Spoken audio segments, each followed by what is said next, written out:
Hello, everybody, and welcome to another edition of the One Step Better podcast. I am Mike Schaefer, and with me is one of my favorite people on my team in the entire world, and that is Kaitlyn Wright. Kaitlyn has been a member of our team for a few years now, and has worn a lot of different hats and a lot of different roles. And it has been like pulling teeth to get her to come up here and hang out with us in this studio and get to ask her some questions. But Kaitlyn, really excited to have you up here and actually get to hear a little bit of your story. So thank you for coming on. Thanks for having me. What we do in our employee spotlights is we're simply going to ask Kaitlyn some questions, get to hear a little bit of her story, get to hear a little bit about her experience working here and what she gets to do. And so no pressure. There's no pass fail here. You're going to do great. It's going to be awesome. So Kaitlyn, tell me a little bit about your current role, what you do on a day-to-day. Currently, well, I feel like I should start from the very beginning to get to the current. No kidding. So I really enjoyed writing in high school. So I went to college. I majored in journalism. From there, I worked a lot in fashion retail in college, a little bit of digital marketing as well. While in college, I sold a lot of my clothes and textbooks on eBay to buy new textbooks and clothing, just kind of an endless cycle there. So after graduation, I was faced with kind of a lot of rejection. I couldn't really find an ideal fit, I guess, employer-wise. So I found an online community that talked about reselling things on eBay. Go to thrift stores, garage sales, get stuff for a few bucks, put it on eBay for $50 to $500, depending on what it is. So that's what I did for about 3 years. I worked for myself. I kind of did everything. I did the inventory, the shipping, bookkeeping, marketing. It was fun. It was challenging. It was rewarding. I got to the point where I needed to scale up and hire employees, find an office space, that sort of thing, or I needed to go back and work for someone else. So that's what I did. I started looking for a new job. I found an ad for Patrick Accounting on Indeed, and it was kind of, I guess, a receptionist job. The language really spoke to me. The small business feel, the language. It did have the salary posted. That was a plus for me. $1 billion. Yeah. It was also only 5 minutes from my house. So that was nice as well. It took me probably a few months to get on.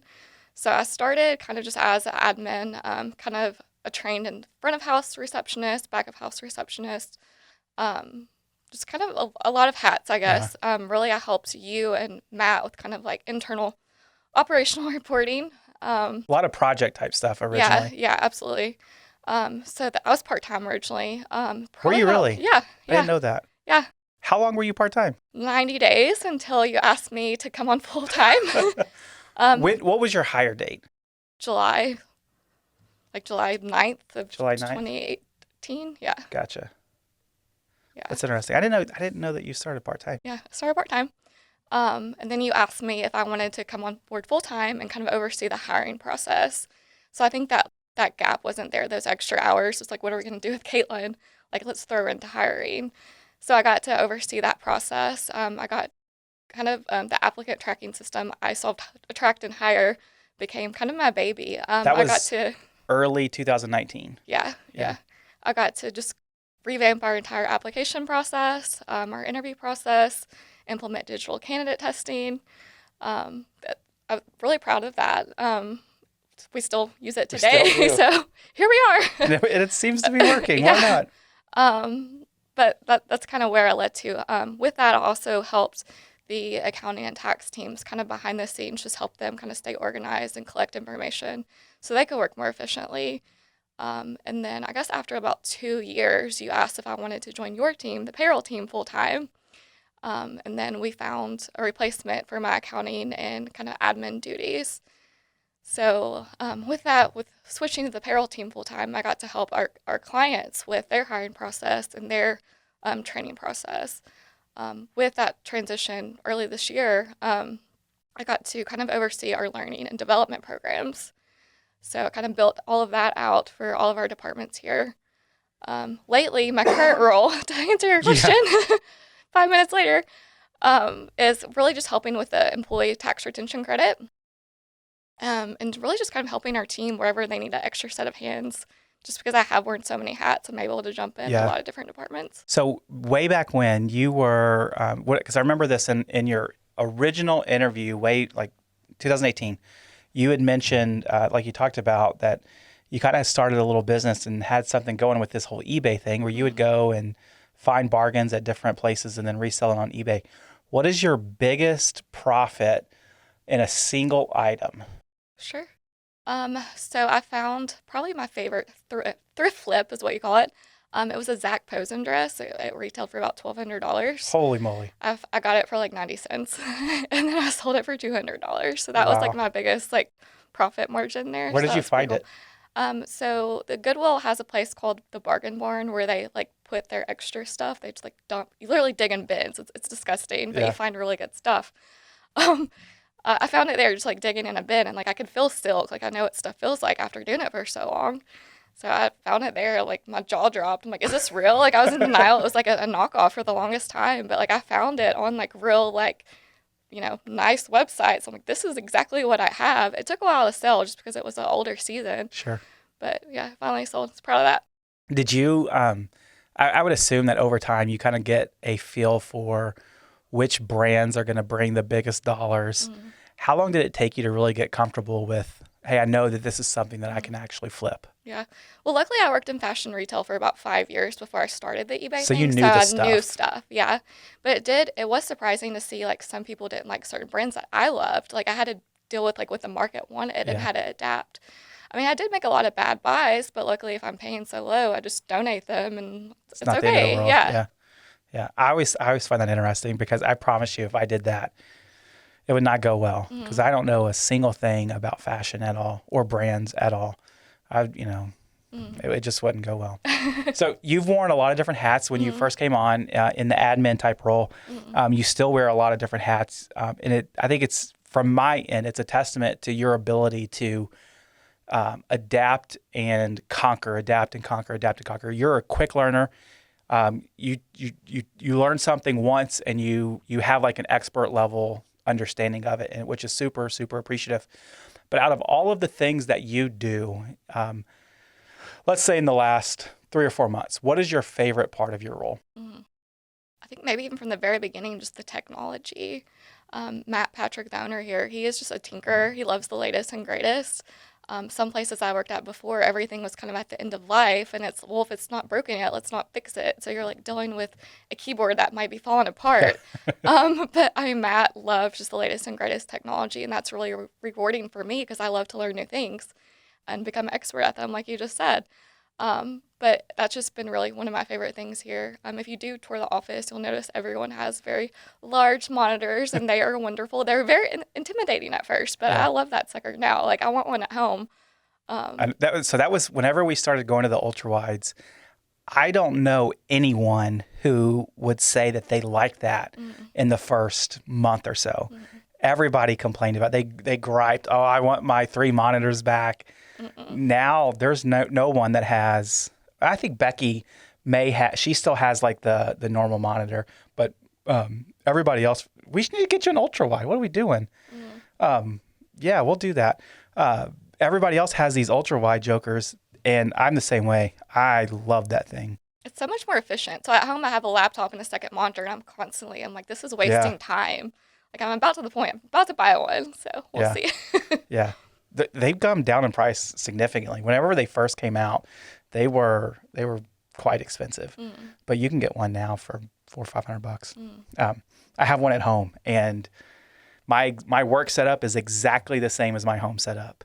And if anything changes at work, it has to change at home, and vice versa, because I hate the all right, now I'm on this computer and this works this different way, or a different mouse or different keyboard. I like the consistency. Otherwise, I would just drive myself crazy. One of your biggest accomplishments in my mind is when you, and this was 6 months into working here, you completely took on our hiring practice. Everything from sourcing candidates in a lot of ways, but the process by which a person went from random person off the street to applicant to hire, you had your hands on every single piece of that. Talk to me a little bit about some of the challenges that you experienced whenever we said, essentially, here's our process. Here's the things that are working well. Here's the things that are working terribly. Now completely digitize this and make this new. Yeah, I think the hardest part was probably the candidate testing. Before I even started here, it was all paper. I was called in for an interview, but it was actually a paper candidate Yeah. test. So there's that. I didn't like that so much. So definitely changed Yeah. that. I got the okay to do the digital testing. Probably spent about 50 hours just like researching and building that out, but it's probably my most biggest accomplishment here. Just because we still use it today, it's helped us bring on remote employees. It's a lot more efficient. Yeah, absolutely. Yeah, I just got to oversee that entire process from start to finish, so that was really rewarding. The challenges with that is some people like don't want to take that test so soon in the process. So typically we have you apply, do a questionnaire, do the assessment, then you interview. I'm finding a lot of companies, interview and then do an assessment. So some people don't like that, and they want interaction first before they do an assessment. If I was to apply for a job and I would go through the process, you would be the person that would be communicating with me. What are some ways in which I can communicate back with you in a way that's going to look favorably upon me to actually have a better chance of getting a job here? Sure. I like it when people do their homework and research and maybe reference a podcast. I like it when they reach out on LinkedIn as well, and they creep all of us, and the sales team's like, so-and-so's adding me. Is this a prospect or a candidate? Yeah. Do you know them? Like, I like that when they kind of do that extra step. We talk internally a lot about stuff like this. And so it's very clear whenever there is in our world, an applicant that is emailing our team or, connecting with us on social media, whatever, we see that way early on in the process. We communicate a lot internally. I always tell people that if you want to get past Kaitlyn, the way to do that is to mention that you are a Reddit user. Is this true or false? Okay, so I read a lot of applications, and one of our questions is, outside of work, what is your favorite website and why? And a lot of people will say Reddit. So my follow-up question to that is, what is your favorite subreddit? A subreddit is kind of like a topic, basically. A lot of times I didn't know that existed, so I want to know so I can go and follow it as well. But Reddit's not the secret, but it does help. It's a conversation starter, I guess. I only see the people that actually make it through that first initial round. And so I don't know the actual sample size of the entire applicant pool, but I do say that there is a very high correlation between the people that do make it through and the people that post or that put Reddit as one of their favorite websites. It may be a very small percentage of overall applicants.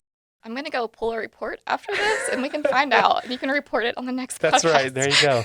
I would guess that at least 30% of people who say Reddit is one of their favorite websites gets a interview with us. That's my guess. What about the assessment score? That's a factor as well there. Ugh. Maybe only smarter people are on Reddit. That's true. Yeah. I don't know. I don't know either. I just think it's not going to hurt if you put Reddit. And at this point, if you put Reddit as one of your favorite websites, it also is a point to be able to reference and say, yeah, I heard Mike say that on a podcast. Which is going to get you some brownie points as well. Quick tip. This is how you get a job at Patrick Accounting and Whirks. Congratulations. So what is your least favorite part of your job? The least favorite part, probably the paper. We are a paperless office for the most part. There are some times where clients really want live checks, or the IRS really wants things, paper. That's fine. I get it. But I don't know, anytime I'm asked to print something off and scan it back in or mail it, my eyes are rolling in the back of my head. I'm just very frustrated. Why do we have? Because I know there's a better way. If we cut out paper, it's a lot more efficient. It saves every party time and money. So I just always try to push for why are we doing it this way? Can we find a better way? But that is a challenge still 3 years later. Is there anything that we do using paper consistently that you think that what's the first thing that comes to mind that needs to get cut out?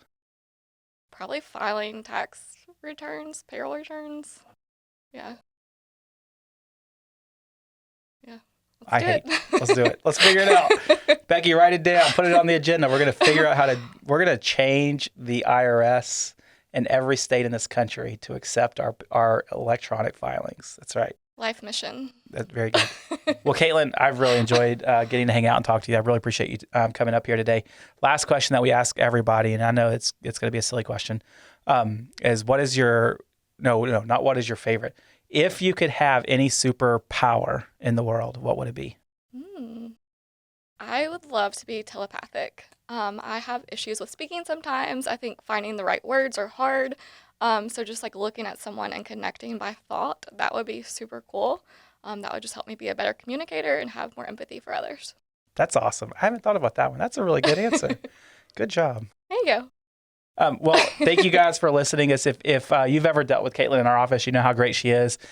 Super quick to respond, super helpful in any question that she ever gets asked. And so make sure that you reach out to her and let her know how great of a job she's doing. And thank you guys for listening. We were really excited to have you subscribe to our podcast. So make sure you're clicking that subscribe button or on YouTube, Apple Podcasts, Spotify, wherever it is that you're listening to our podcast.